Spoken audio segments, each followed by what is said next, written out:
Tonight we're going to look at spine rotation. How do we turn in a golf swing? I'm sure you've said to yourself many times, come on now, just make a full turn. But what does that mean? Just the word turn can take us down a certain path and potentially create problems with our swing because we associate turn with just turning, rotating. But how do we rotate? Well, other kind of movements or intentions, if you like, give us clues if we just pay attention. Because in golf, we're not just turning. The golf ball is on the ground, we're at the side of the golf ball, and we're swinging a club around our body to the golf ball. So we're rotating on an incline. But the spine is three-dimensional, and we're going to look at those dimensions because you trying to turn could be creating lots of problems. Now, this week I had Lee Sharp, the footballer, for a lesson. One of the main things that we've noticed, just to start with, really, is how he moves his body in terms of rotation. Because Lee's been, like a lot of us, typically just trying to rotate, and he stayed in forward flexion and just rotated.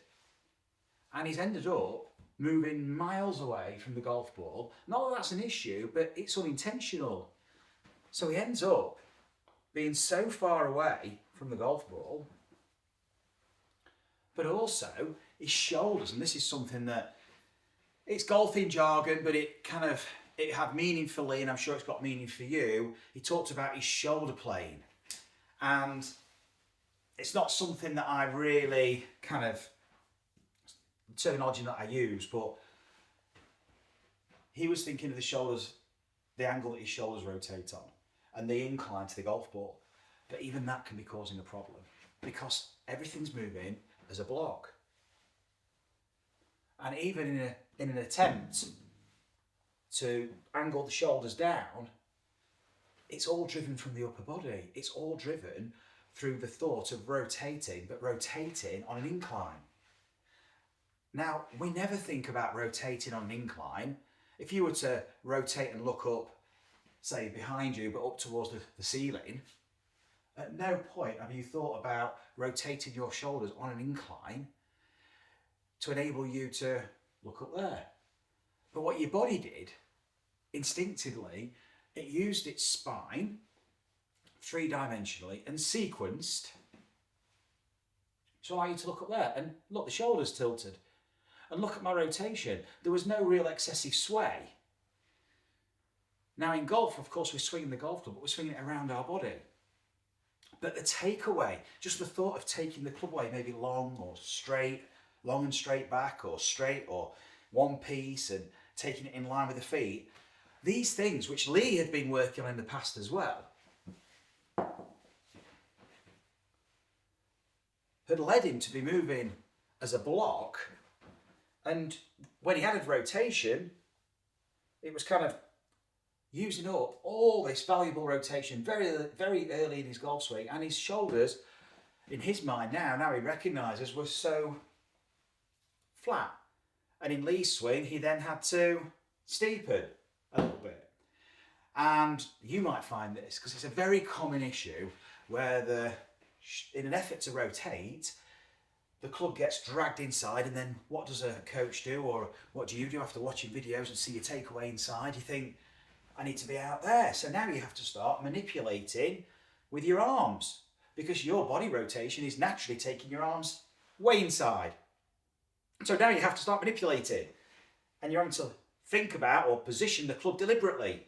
And that's a whole load of manipulation. It's not the same as just letting things happen sequentially and freely. So how do we tap into that? Well, everybody's missing the big key to this. They're missing the side bend. And it's all about understanding how your spine rotates. Because we get rotation for free. And that's what we're going to look at. How do we get rotation for free? So for example, if I hold my arms up like this, suggest you try this with me. Most people think of rotation as this. And that is a form of rotation. That is horizontal rotation or transverse rotation. Okay? Now, lateral flexion, this is a frontal plane rotation, is this, side bend. in golfing terms. Now, the way that your spine functions, okay, when you're stood to a golf ball and you flex forward from the hips, okay, now you're in a bit of extension in the lower back. The pelvis is tilted, it's called an anterior tilt. Now, from here, if I side bend my pelvis, if I just literally stay in my posture and just side bend, my pelvis is going to rotate. It can't do anything else. And I'm just trying to side bend, not rotate. But I'm getting rotation as a product. Now, if I continue to side bend, look what happens. Side bend, side bend, side bend. I'm only side bending, but look what happens. I get rotation. Because the facets hit the end of the range and they move you into a horizontal or transverse rotation, if you like. And so you get this rotation through the spine that you've been trying to achieve, but you're doing it in the right sequence. You're using side bend first. So it's going this way first, and then it naturally side bends you into a full rotation. And look where the shoulders go. Naturally, they're inclined more. So I've got this flexion here. I've got natural extension here. And I've got full rotation, and it's free and easy. So if I was to use the stick, a lot of people think of rotation as this, or even tipping forward into posture and then pointing it down to the ground. And that's really kind of locking the spine up and moving it as a block. Now, I'm not really sequencing through the spine, and we want energy to flow through the spine, through to the thorax, shoulders, and swing the arms. Whereas if I'm just moving everything as a block, it's leaving me less variability for motion, less adaptation, less opportunity to transfer energy because it's a block. So I can't really use the body as a whip and fire that sequence, because the spine is also sequencing for us, guys.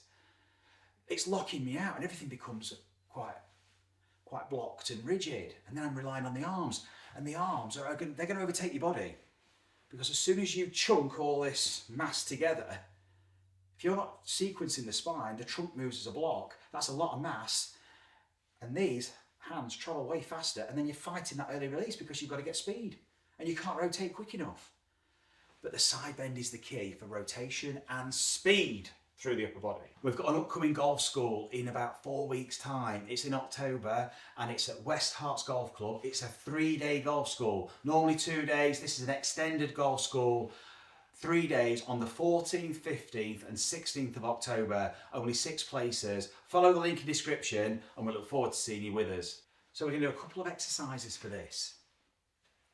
And it's just feeling side bend. Very simply, you could take your golf club or take a stick, place it across your shoulders, straight between the middle of the shoulders. Where the knobbly bits are there, the collarbone, there. Right on top of the shoulders, if you like. Okay? That's perfect, because this is the upper thoracic. Look at the rotation here. Not really moving my lower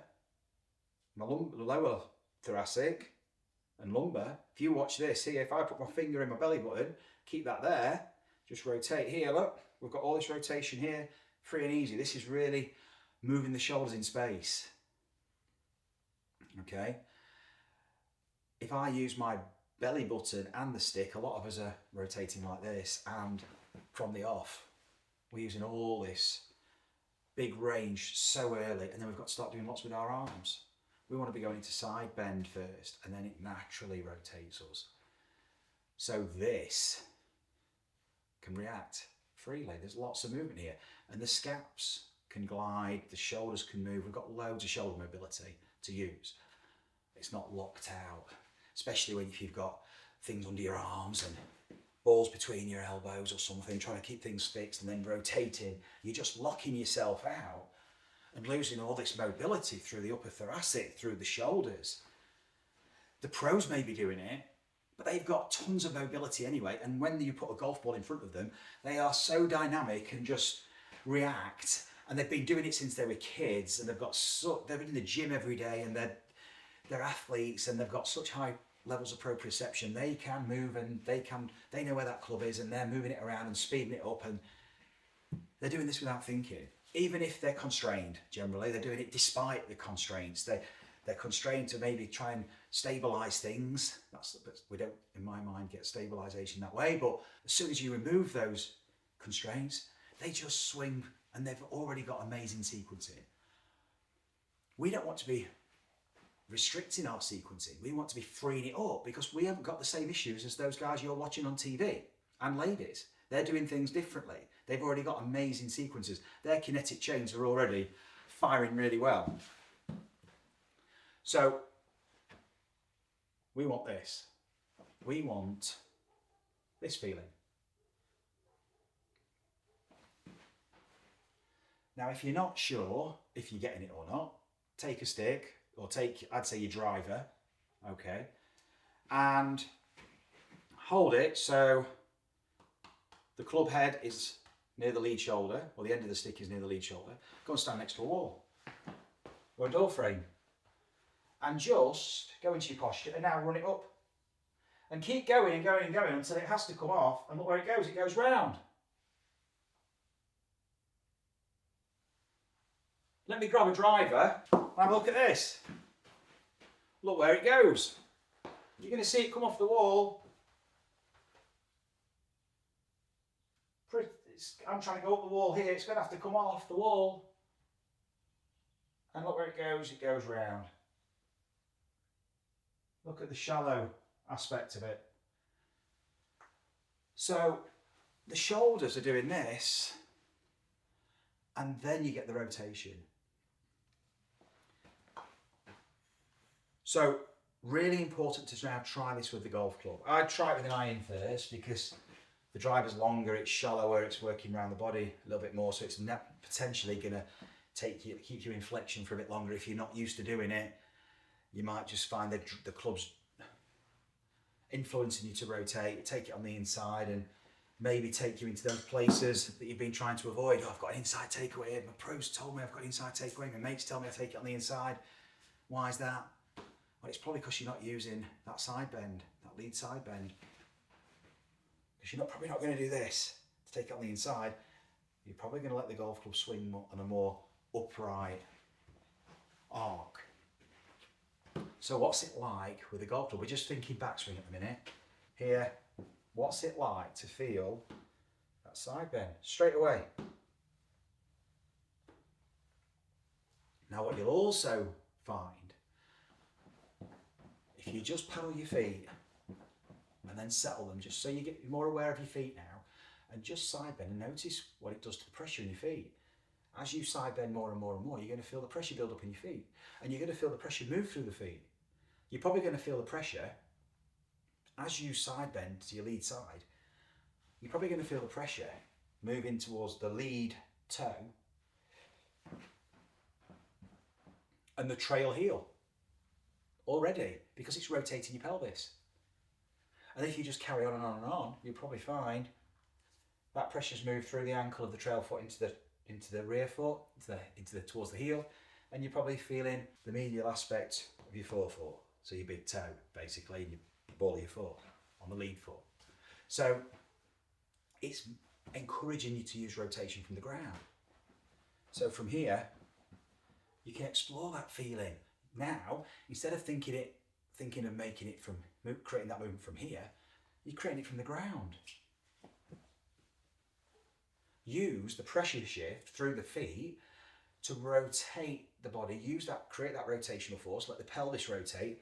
Let the upper body rotate. So you can sequence from top down or from ground up.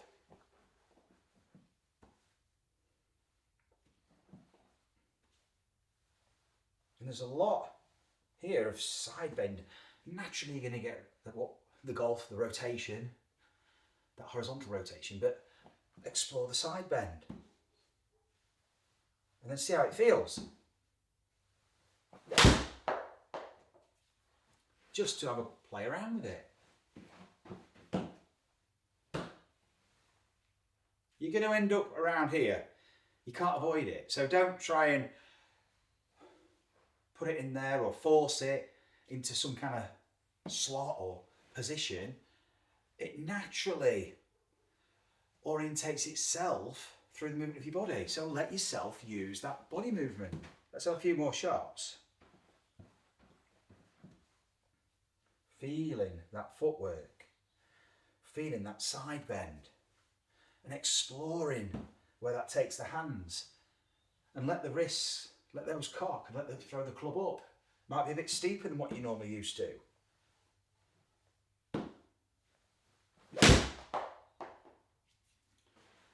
And we start to throw this club up.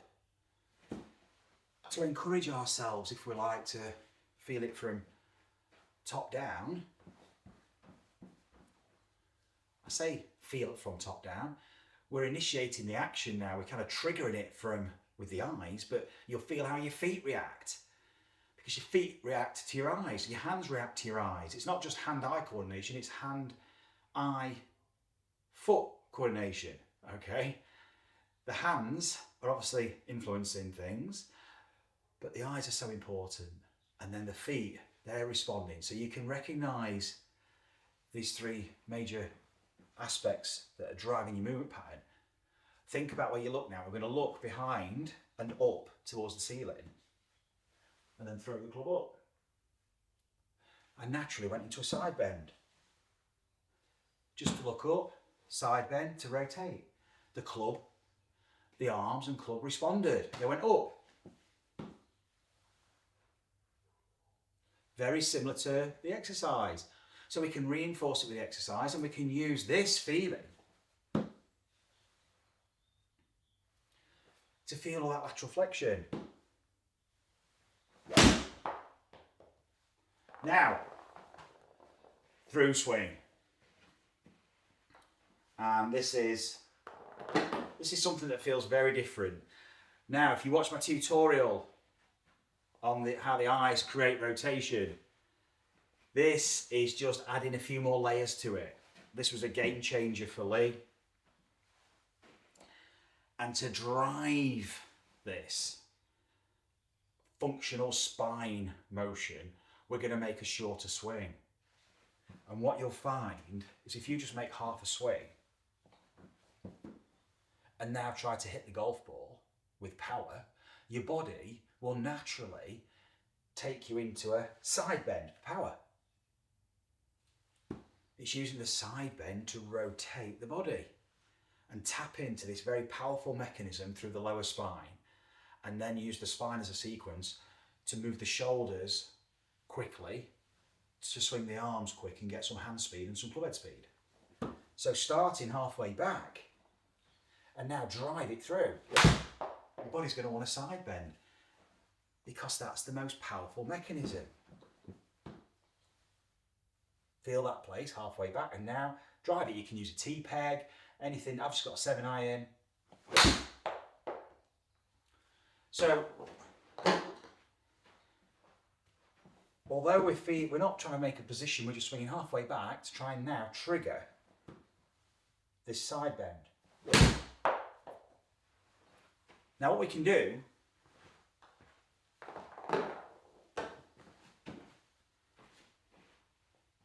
is we can load our lead side a bit more than this.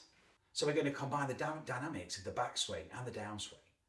So we can fuse it all together and you can feel the integration and the sequencing for the power in a more real life motion that you're going to use.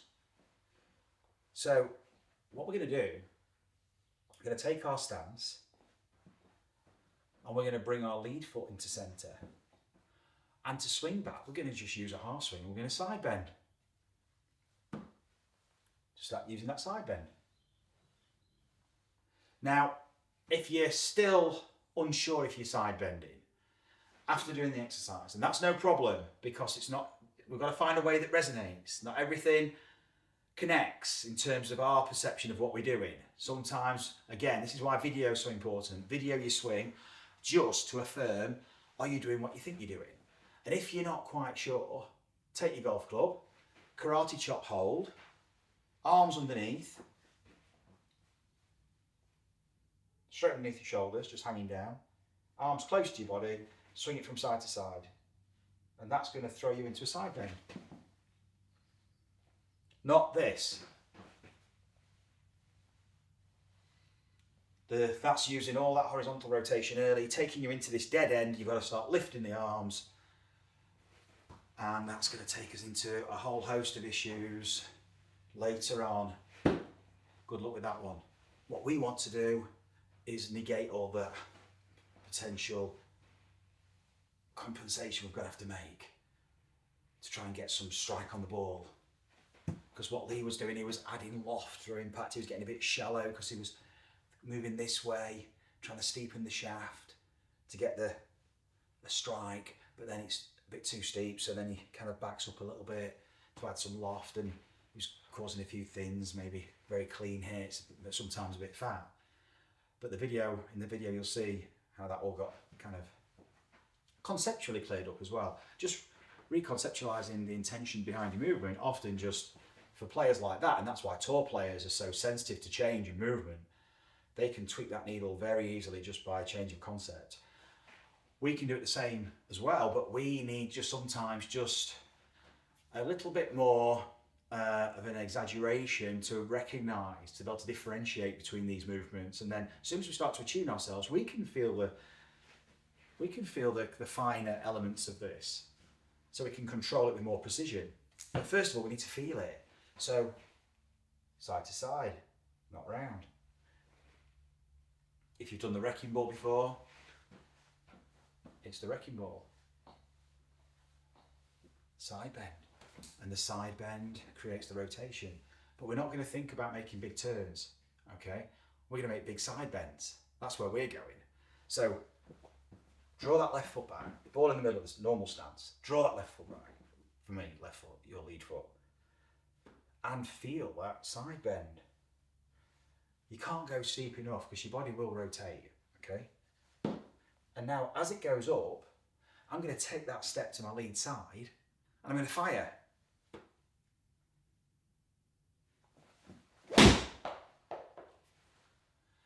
So now I'm going to this side bend, I'm going into this lead side, and now I've got to push off and side bend the other way.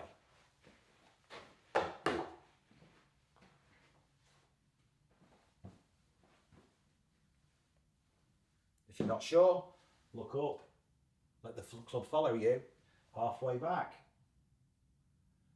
It's going to feel very different to normal.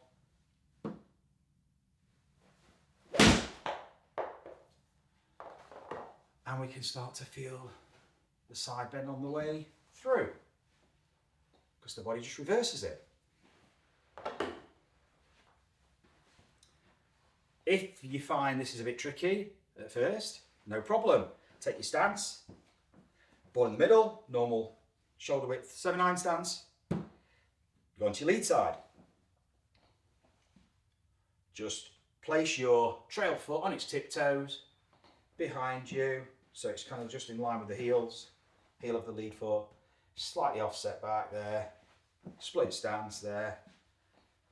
So now you're miles in front of the ball, you can really explore that, what feels like a drop of your lead shoulder. Lots of side bend, i.e. crunch here, lead side. And now you can, with that shorter backswing, you can really feel how you have to push off. So we're starting to recognise the level that we've got to operate at in terms of intensity with lead side. We've got to operate quick. We're going to get that push off because this is where the power's coming from. So there's quite a bit in this video. Take yourself through the journey. Side bend. Allow yourself to rotate as a product of the side bend. Then bring in the lead step with the side bend. If you're not sure how it feels, remember, just use the look up and around. And feel that in the swing. So you can start to move your body in a way that at first feels very challenging. But as soon as you then go back to a normal swing, life's going to be a lot easier.